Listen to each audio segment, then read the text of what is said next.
સુરતમાં આજથી રાષ્ટ્રીય પુસ્તક મેળા સાથે હોર્ટિકલ્ચર મેળો, શિલ્પગ્રામ મેળો અને ફ્લાવર શોનો પ્રારંભ થયો છે। 22 ફેબ્રુઆરીથી 1 માર્ચ સુધી ચાલનાર આ મેળાનું ઉદ્ઘાટન મુખ્યમંત્રીના હસ્તે કરવામાં આવ્યું। મેળામાં નરેન્દ્ર મોદી લેખિત પુસ્તકોનું વિશેષ થીમ પેવેલિયન આકર્ષણનું કેન્દ્ર બન્યું છે અને સાથે જ નમો રીડિંગ કોર્નર અને લેટર્સ ટુ પીએમ જેવા વિશેષ વિભાગો પણ ઊભા કરાયા છે।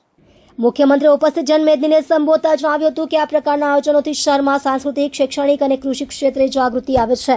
તેમણે આયોજકો અને સુરત મહાનગરપાલિકાના પ્રયત્નોની પ્રશંસા કરી હતી। રાષ્ટ્રીય પુસ્તક મેળાની વાત કરીએ તો આ વર્ષે વડાપ્રધાન નરેન્દ્ર મોદી દ્વારા લિખિત પુસ્તકોને સમર્પિત ખાસ થીમ પેવેલિયન આકર્ષણનું કેન્દ્ર બની રહ્યું છે। આ ઉપરાંત નમો રીડિંગ કોર્નર અને લેટર્સ ટુ પીએમ સેક્શન પણ ખાસ ઊભા કરવામાં આવ્યા છે, જ્યાં યુવાનો અને વાચકો પીએમ મોદીના વિચારો અને તેમને લખાયેલા પત્રો વાંચી શકશે।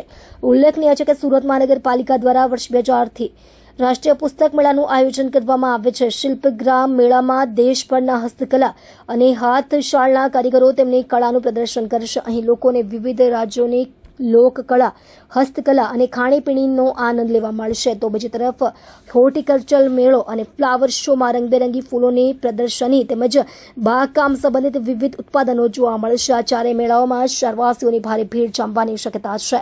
આયોજકો દ્વારા તમામ વ્યવસ્થાઓ યથાવત રાખવામાં આવી છે।